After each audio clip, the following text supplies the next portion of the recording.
Geek Tank Radio on 98.1 The Max. Welcome, everyone. We are the Geek Patrol, and our microphones don't have a stun setting. I'm Joe Thorderson, here with my friends Brandon Olmstead and Allan Gilbreth, and our buddy Max over there behind the glass. And it's we're 1 week away from the 15th annual Memphis Comic and Fantasy Convention, and I'm on about an hour's sleep, guys. So good luck with the show today, man. I was gonna say, it feels like longer than 15 years somehow. It's been longer than 15 years. It's okay. It's in mental. Years. And mental anguish versus, real years. Real years, yeah. Yeah. Well, we had a disease for, 1 year, didn't we? Yeah, but that didn't. Okay. I know, it's funny how time is weird when you get to our age, though, because it's like some things feel like yesterday and then other things feel like they were a lifetime ago. Yeah, because weren't we doing this like 3 weeks ago for last year's con? Yeah. Something like that. Yeah, it feels like it. I mean, but you can tell how little sleep Joe has. Because there's nobody behind the glass. Oh, well, okay. Which means if this episode sucks, don't blame Max. Yeah, because actually I'm behind the board today. Max, he's doing, I don't know what he's doing, but hey, you guys, we're not with us. That's what he's doing. He's out there and having a real life. We were at the Tigers game yesterday promoting. We had some cosplayers. Thanks to all the cosplayers that came out and volunteered. And it's always cool when you see people that never heard of you before, and suddenly they're excited about coming out. So, I mean. Dude, it's like I put out flyers at work, and people are like, wait, Memphis has these kind of things? And you really just want to kind of hammer them in the head. Garland used to punch those. Well, we don't talk about that. Yeah. Well, I mean, if there's been 40 years of flyers, television, radio, personal appearances, we used to go to... Remember going to video game openings, gentlemen? God, yeah. We used to be late night celebrities sitting there to talk about, Yakko's New World or whatever it was that came out that week. The Arkham Asylum one was probably what was your favorite? That was my least favorite. Your least favorite? That was my least favorite. Oh, okay. And it had nothing to do with it. It's just, it's like I wanted to go home and play the game, but we had to stay. Oh, that's right. That was a big you were the release. one over there cuddled with the game. I was I couldn't play it because I was in the friggin' store. Okay. I miss doing things like that with them. The world has changed, gentlemen. The world has changed. However, for a full day, all in one day, all the excitement of a whole weekend in one day. Let's just one and done. This is going to be amazing. Well, we're going down. We're all. Hey, one thing nobody could ever accuse us of doing the same thing every year. That's literally true. Every year we try something new. So it's like because we're nuts. Well, so folks, this year we're so stoked. We're back at the beautiful and spacious, which I always call it, Memphis Hilton, which is our favorite venue. It's really comfortable. The staff's excited we're back. A lot of people that have been with us for a long time are really excited, and even newbies that are like, oh, I've heard the stories about the Hilton, and I hope they heard it's the a perfect good venue stories. for us. So. Yeah, because there's some dangerous stories there too that we aren't allowed. I think there's still NDAs in place. Okay. Well, anyway, but I signed mine, so I can't comment. Yeah. Okay, but so folks, here's the deal: we are hands down the best entertainment value in town for the money you spend. I mean, it's not even close. It's really affordable. You can bring your whole family. There's great shopping. There's all sorts of great panels. Let's see, we got our whole Lego lounge. The Lego lounge returns in its full glory. We have our workshop rooms. A.G. Howard is putting on a 6-hour master class. It's separated into 3 separate classes. Oh my goodness. That takes you from concept to creation through a full gamut of everything you need to do to create your character. What? Visual effects. You get a college degree quicker than it. I mean, and here's the thing: that same course, if he was giving it, again, still it's in 2-hour segments across 3 different sections. If he had done that, like at a community center, tickets would be like for the class would be like $100 a pop, easy. Holy and cow. that's across 3. So you're paying $300 for a class. You get that for the value of in one pass at MCFC. I mean, that's so, because sometimes we meet people that have never even heard of conventions or ever been to them. And, you always try to give the elevator pitch for what actually happens. But honestly, depending on how you experience a convention, it's like 20 different things. Some people just come for the shopping. Some people just come for the panel. And what's insane is some come to hang out. It's just different for everybody. Yeah, and what's insane is every one of the different conventions here in Memphis, they all do something different. Yeah. So when it comes down to it, the amount of things that you've got across the 6 conventions we have that are an every year thing. Yeah. It'll blow your mind. If you've never been to one before, yeah, come on in. And some advice, if you've never been to a convention before, do not assume whatever it is you just did was it. Right. As the That's number like 1/100th of what's yeah, going that on. is the number one complaint or problem I hear out of new people is, well, I went through the dealer's room. Yeah. And they're like, okay, that was 1/10 like, of what the place was going on. Yeah, it's like, all right, you went through the dealer room.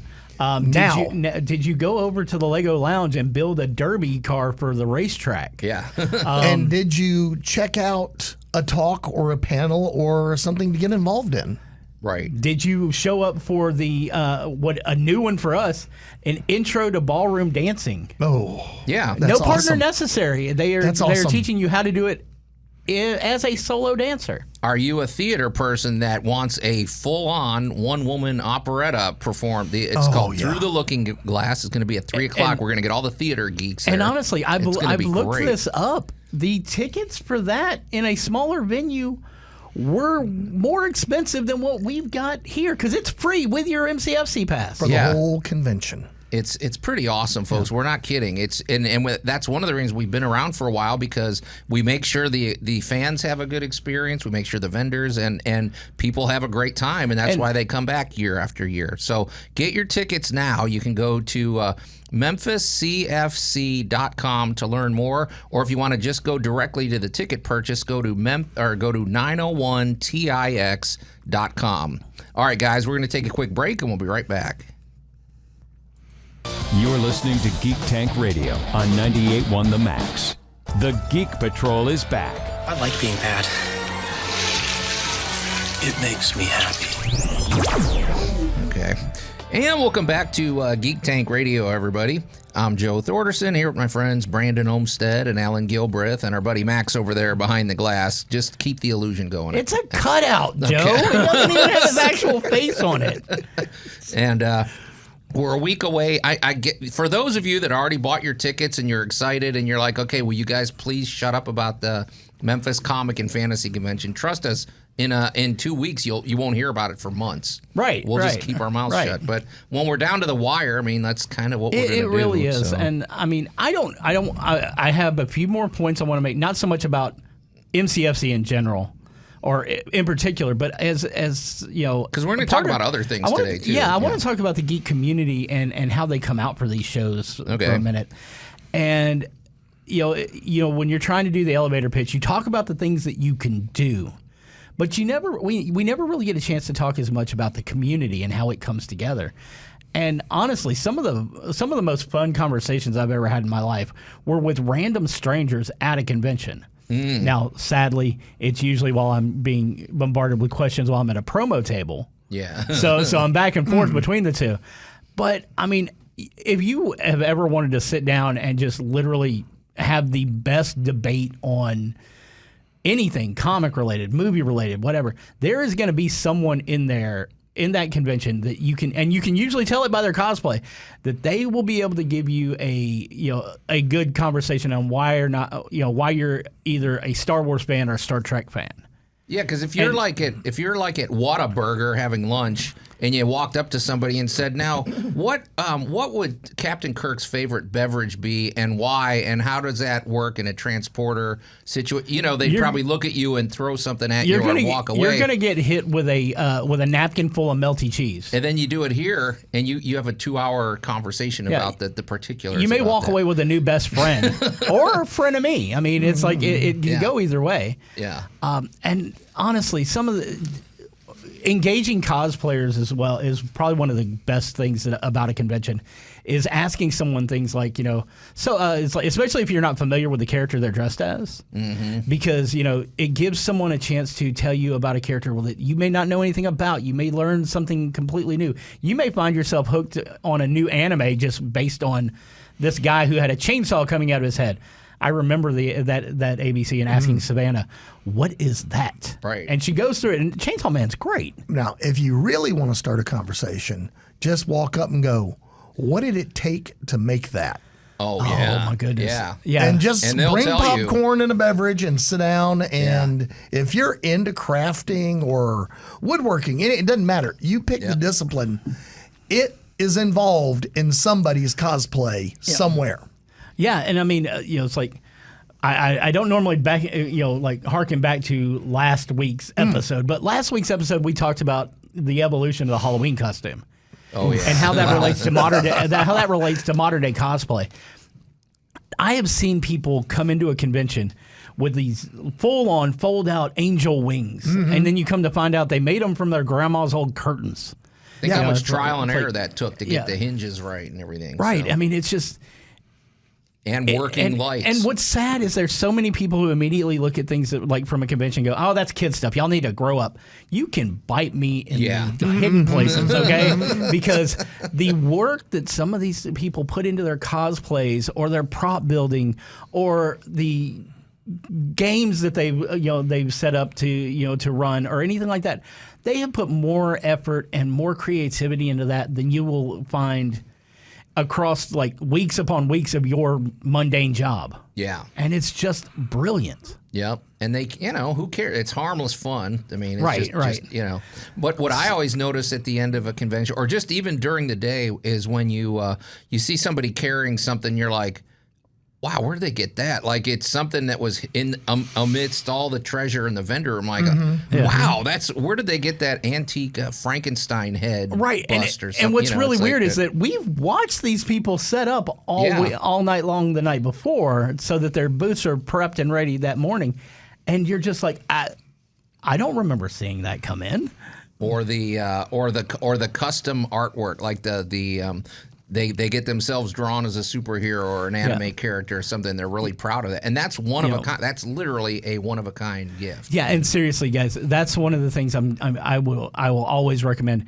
Go into a convention, find the artist that you like, and if they have open commissions, get something. Yeah, because it is a personal piece of art for you by this artist, and it won't be replicated by somebody else. And it's probably more affordable than you're thinking too. And it's actually really affordable with some of our guys. They cut amazing deals on artwork that could be sold for at least 2 extra zeros. Yeah, no, it's exciting, man. So go to MemphisCFC.com and learn more about it. Go to the Facebook page. Go to Memphis Comic and Fantasy Convention on Facebook. And if you want to just go straight down to business, you can go to 901tix.com and get your tickets. So, but all right, you guys, we can't just shameless plug the whole show. We could, but we've got other things we want to talk about. Can when you we get tee back. up what we're getting to next? I mean, it's a spooky. week away. It's spooky season, guys. You got to have something good to watch. I'm going to throw out a fight me topic. Talk to me.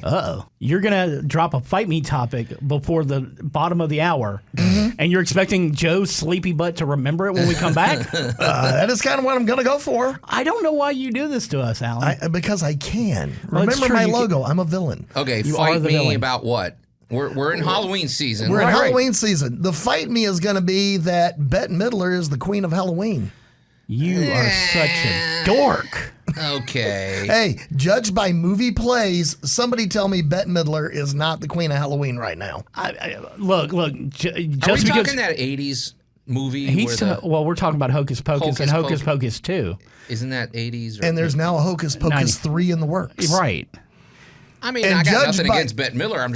is that the be-all? I'm just saying, by movie plays, Sadly, she is the 800-pound gorilla right now. I can't fight Alan on this topic because it's a genuine truth. I don't know. I think I will challenge you, Alan, on this because, we're talking all of Halloween. We're talking however long cinema has been around. Halloween. Everywhere that it is streaming right now, it is number one. Okay, well, everybody stand by. We have a throwdown coming up when we get back here on Geek Tank Radio. You're listening to Geek Tank Radio on 98.1 The Max. The Geek Patrol is back.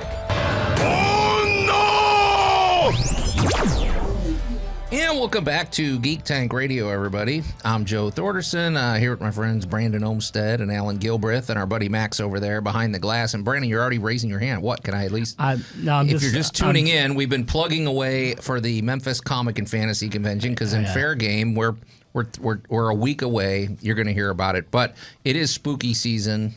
And go ahead. I'm trying to let listeners know where we left off. Me and Allan are having a conversation over here because I don't want to be involved in this slanderous act that's fixing to happen. All right. Well, before the break, Allan had a challenge, and it was what he called a fight me moment. And he claims that when it comes to Halloween, there is nobody bigger and nobody better than Bette Midler. That is not what he said. No, not what I said. Well, I'm putting words in his mouth. That's kind of the way I interpreted it. You're a Republican. Just Joe's you got said him. something along the lines of, if in terms of plays, that Hocus Pocus beats everybody. Which if that's the case, I don't want to live on this planet. But well, I'm happy to see you leave. For a movie that the studio tried to bury, because Hocus Pocus was released in what month was it released originally? What would be the worst possible time April. of year? Christmas. Right around July. Yeah, June, July, summer blockbuster. Yeah. Here's a movie about 3 ditzy witches doing Halloween stuff. That's true. You talk about trying to bury the lead. And it didn't. Wait, is this the 80s? Because This was it's at least 90s. 30-something years ago. Early 90s. Early 90s. This is like 30 years old. Okay. Yeah, the movie's 30 years something old. Something like that. They somehow or another managed to grab the queen of pop music at the time. Bette Midler had a number of big hits. Yeah, it was 93. A number of big hits because they wanted to kind of do a goofy musical. Mm-hmm. Kathy Najimy sings. Yep. Sarah Jessica Parker sings. We knew Kathy Najimy from Sister Act. Yes. Yep. So they went and got some more or less singing talent and spent about another $1.50 on the rest of the movie. Yeah, I mean, it's like the kids maybe they got fed Happy Meals. That was their payment. I think the zombie got to keep the outfit. I think that's how he got back. Well, that was Doug Jones. I know. We've seen him in a lot of things. I bet he keeps all his outfits. I don't doubt that. So here this movie comes along, gets absolutely freaking buried, does very, very little, winds up in the $1.99. We'll give you $5 if you'll play it on the on the cheapy channels. Because back then it was early cable. We're still, right. So here's a filler movie, and all right, dude, have you seen the playlist on cable and streaming services in 2025? Everywhere that they can get a license of it, they are streaming it right now, and it's number one everywhere. Why?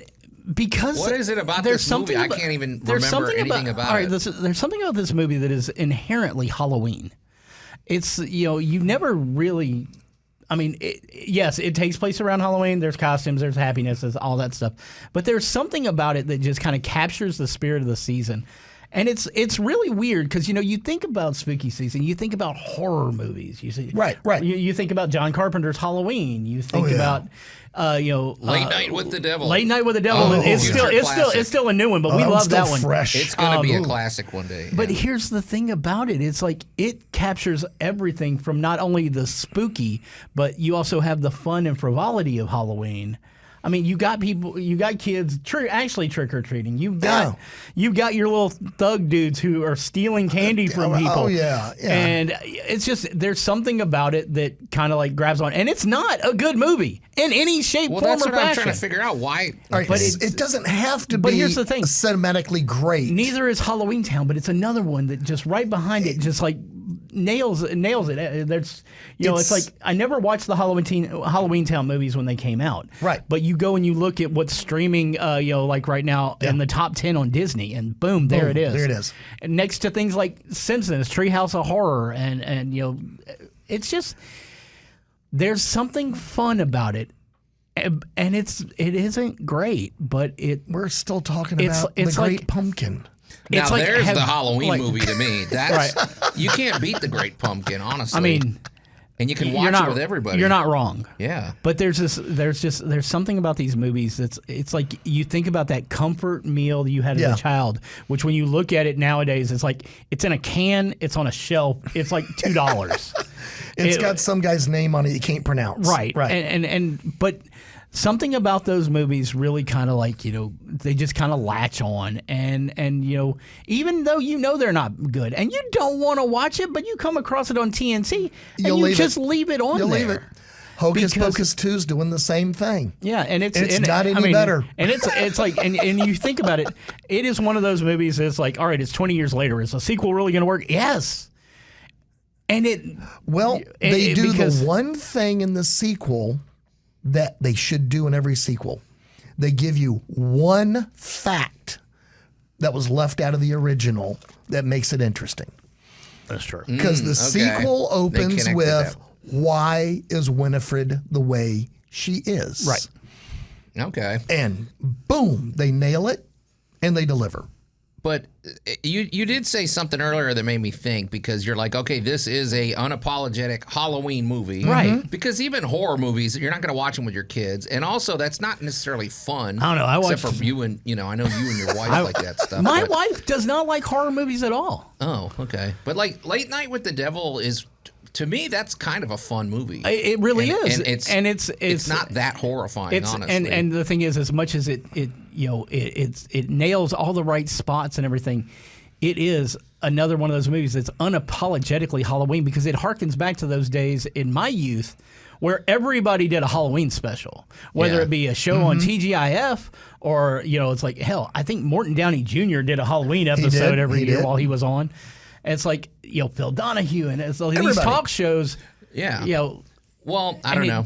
It pulls at that comfort. I could see. I had no interest in this Hocus Pocus till you mentioned that part of it, and so maybe there is. I hate to admit it. Maybe there's some merit to what Allan's saying, which, don't. I mean, don't quote me on that. All right, but I have actually gotten the Halloween effect out of Joe I wanted. His blood has begun to curdle. But I've got a few offerings when we come back, and let's see who wins. All right, you're listening to Geek Tank Radio. We're going to take a quick break, and we'll be right back.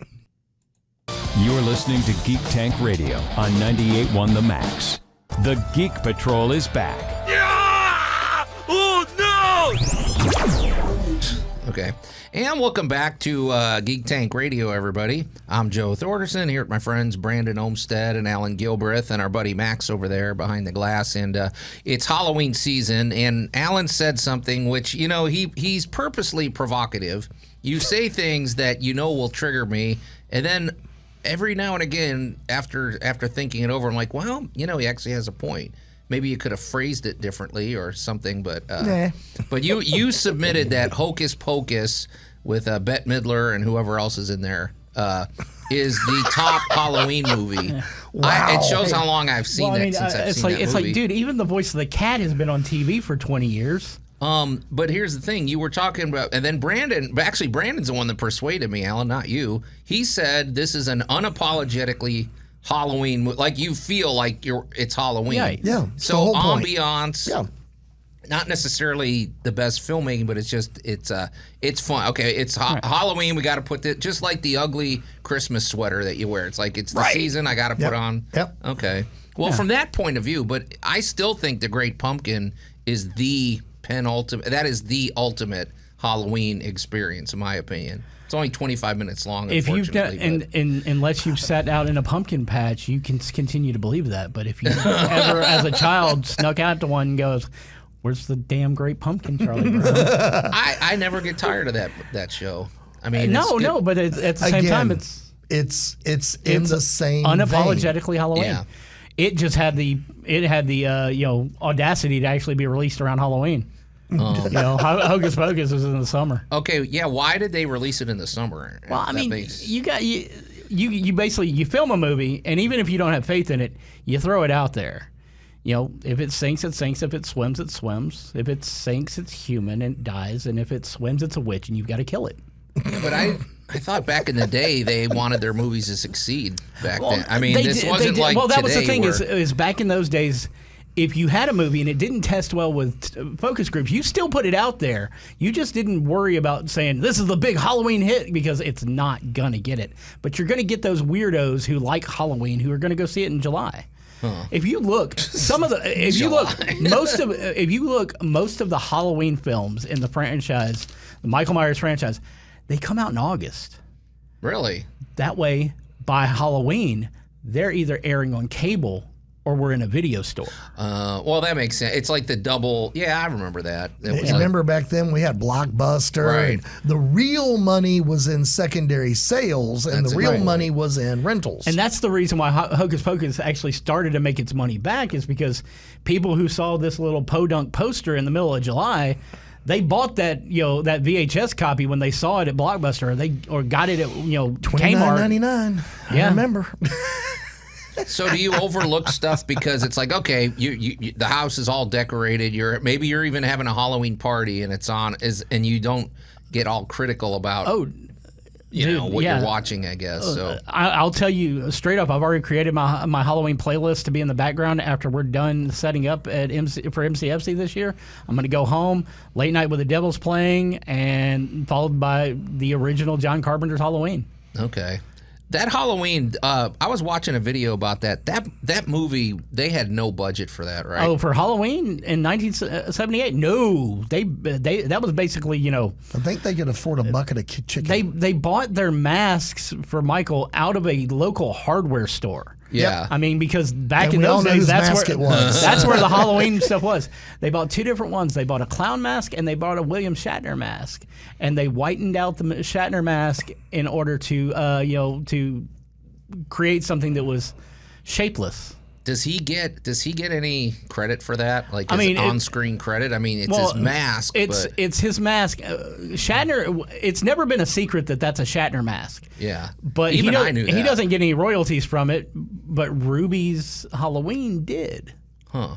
Okay. They don't anymore. I'm pretty sure that at this point it's like, I don't think they get it in perpetuity, but they got a licensing agreement, I believe. But now they put out brand new Michael Myers masks every year that are a copy of their Shatner mask that was turned into a Michael Myers mask. And so this thing became a big. I'm trying to remember back in the day. I didn't see it in the theaters, but it was a '70s movie. I mean, right? I was a year old, so I really couldn't see it in theaters. Yeah. Okay, so But I when have you went to the theater to I see have it, seen it. I haven't seen it in theaters since. I actually believe I saw it at the Orpheum one year. Allan, you probably watched this, right? This is I in your was wheelhouse. there week number 1, release number 1, and yes, the one thing that Michael did above every other horror movie: 1, he didn't grow fur; 2, he did not walk like Frankenstein or the Mummy; 3, he was gonna get you. He walked with a purpose. Well, He walked. He's No, also- seriously. He's also one of the few that actually knows how to drive too. He stole a car at the beginning of the movie. Wait, but they said he was in an institution, so how did he learn to drive a car? You know what? You overlook plot that kind hole? of stuff. You overlook that Okay. kind of stuff. Oh, well, no, because Loomis even says somebody taught him. Somebody taught him how to drive. And I bear no resemblance at all to Dr. Loomis. That's a dang lie. Okay. A couple years ago, when they had Joe Bob's Jamboree here in Memphis, I literally took him over to PJ Soul's booth, and when she saw him, her eyes lit up. Oh, so you thought it was a blast from the past? So I'm a foot taller than Donald. Good Lord. It doesn't I matter. look like I ate Donald. Just think about how tiny PJ is, and he was a giant to her. Oh yeah, if I do a Michael Myers movie now, it's gonna be a fair fight. all right. Well, you know what? Hey guys, it occurs to me we got a minute left. next time we talk, it'll be the day after the Memphis Comic and Fantasy Convention. So no more. This is our last plug. Literally, we are down to seconds here. So go to MemphisCFC.com. Go to the Memphis Comic and Fantasy Convention Facebook page and follow all of our posts there. And if you want to get tickets, just go to 901tix.com. And, of course, tickets are available at the door as well. They're very affordable, so bring your whole family. And it's going to be fun. And we're all going to be there if you want to come say hello. Yep. You know, we would love to we'd love to meet you. So, but anyway, well, guys, and Halloween will be over by the time we meet again, too. So, but anyway, we got to get out of here. It's Hollow Thankmas. So until next week, we are the Geek Patrol, and I am Joe Thorderson. I'm Allan Gilbreth. And I am Brandon Olmsted, hoping to see you next weekend at MCFC, and then we'll reset for something even scarier.